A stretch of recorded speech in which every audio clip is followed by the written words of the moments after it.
Hey, what is going on, guys? In this video today, we're going to be going over the Fortnite August State of Development update that comes directly from Epic Games.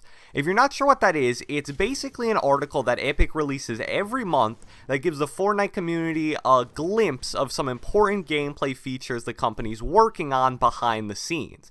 As I'm sure most of you guys know by now, there's actually a brand new patch 5.3, released into Fortnite about 2 days from the time I'm making this video.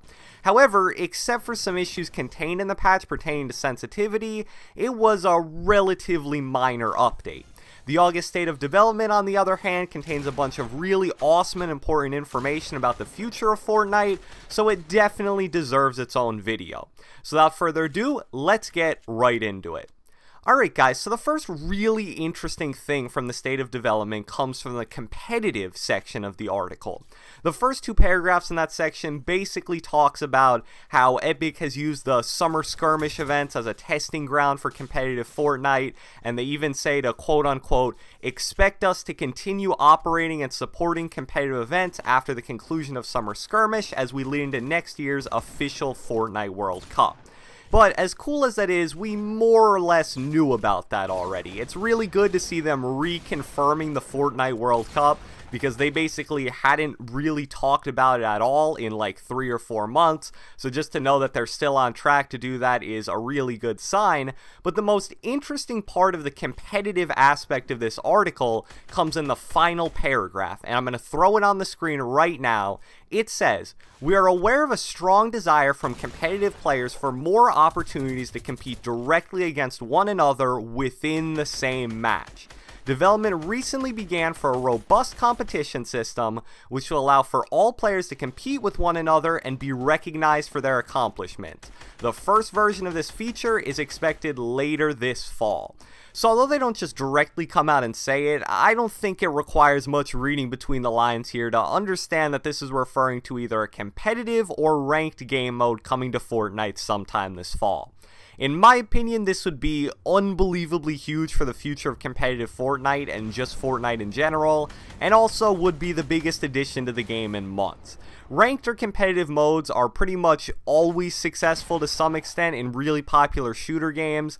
As I've told you guys a few times in the past, the shooter game I played most recently before Fortnite was Overwatch.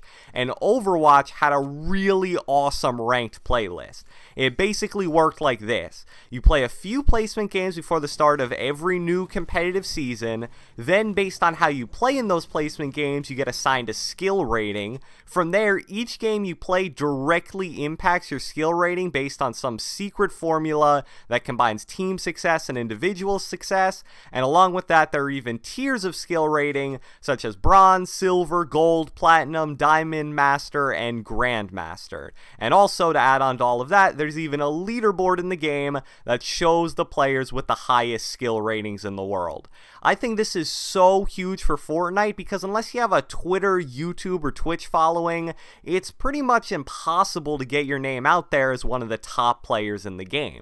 With a well-organized competitive mode, this would be the best chance for the true best players in the world to prove it and get the recognition they really deserve. And like I said, I think that if this is executed well on Epic's part, it would literally be the biggest addition to Fortnite in a really long time. And also, not everyone would be forced to participate in this. If you don't think you're good enough for ranked play, you simply stick to public, solo squads, and duo matches, and let everyone else go play the ranked playlist. I see no negative to this, and it could be unbelievably huge for the future of Fortnite. So the next item worth discussing from the August State of Development update comes under the header of building effectiveness. It says, "We took our first steps into tweaking building with the material health adjustments in our V5.0 update.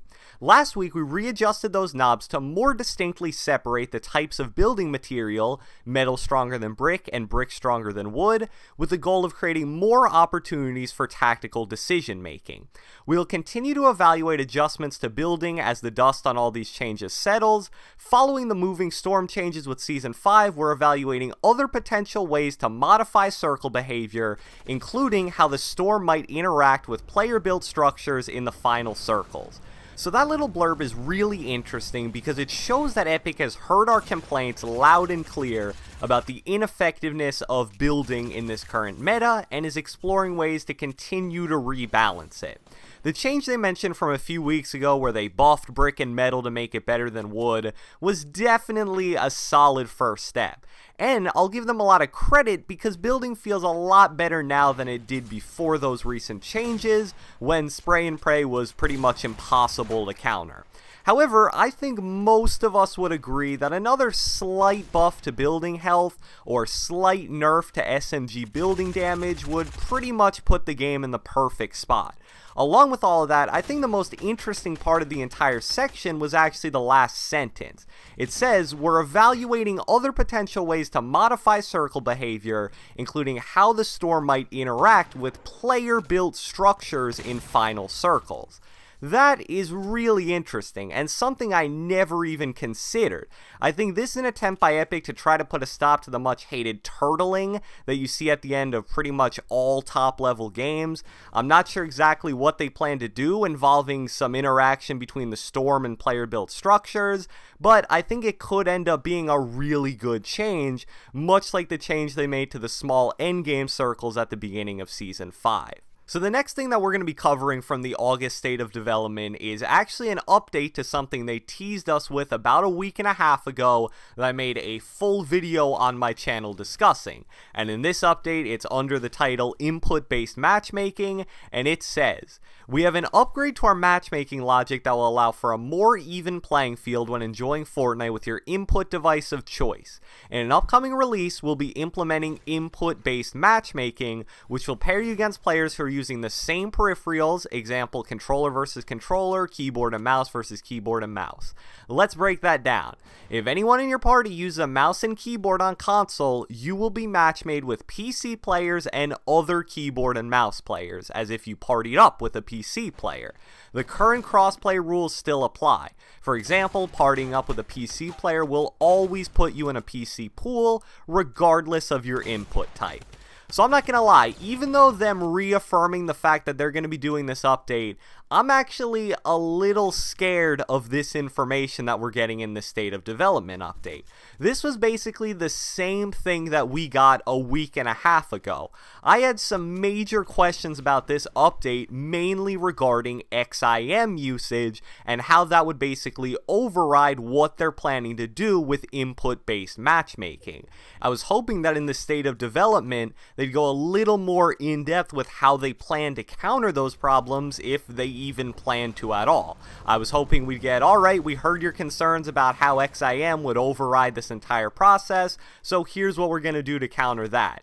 Alright, we heard your concerns about people starting to matchmake with a controller and then switching to keyboard and mouse halfway through the game. Here's how we're going to counter that. I'm not saying that by them not including it in the State of Development update that they're not going to counter it, but I'm just saying it's looking a little more unlikely now. And like I mentioned in the full video, countering XIM has always been a problem on shooting games on consoles, so maybe Epic just simply couldn't do it. So we'll see when that update gets actually dropped into the game, but for now, I'm going to be honest with you guys, I'm probably even more concerned about this update now than I was a week and a half ago when I first heard about it. Because if they can't find a way to prevent XIM usage, then for Xbox at least, this update will really do nothing. Xbox doesn't support keyboard and mouse directly, so to my knowledge, the only way to use keyboard and mouse on Xbox is using XIM. And even though this will probably prevent a good amount of PS4 keyboard and mouse players from hurting controller lobbies, the guys who still want to do it could easily just go out and buy an XIM. So all we can do at this point is just hope Epic has an ace up their sleeve here and trust that they'll be able to do this well. The final thing that we're going to cover from the August State of Development update is some really positive news for you console players out there, and it's under the heading of custom controls. We're hoping to land this later in the year, and it will give you the ability to completely remap your gamepad to exactly your preference. In addition to customization, we're continuing to hammer away at feel and optimizations for controllers across all platforms. So yeah, this is something that us console players have been asking asking for a while now. It's probably not number 1 or even number 2 on my personal wish list. I would probably prefer a building sensitivity and instant editing over complete controller customization, but it is without a doubt a step in the right direction, and it's also proof that Epic is actually listening to us console players. And who knows, they do mention additional customization and optimization for controllers, so I guess it's kind of possible that they're referring to some of the other problems we have, like the 2 I just mentioned. Now, sadly, it did mention later in the year as a target date for the release of this. That sounds to me like they're probably referring to either November or December, so it's at least 2 or 3 months away, but I think it will be worth the wait for the most part if it's well executed and really eliminates a lot of the problems that us console players have. So I hope you guys enjoyed this video. I'm going to link the entire August State of Development article down in the description below. I covered the 4 or 5 most important things contained in it, but if you're interested, there's some other really cool things discussed in it that I think will really improve Fortnite in the near future. If you watched the entire video, leave me a comment down in the comment section below. What gameplay change do you most want made to Fortnite? It can be something that we discussed in this video, or just something you think would be cool if it were added to the game. Be sure to leave a like, leave a comment, subscribe, turn on post notifications, and I will catch you guys next time.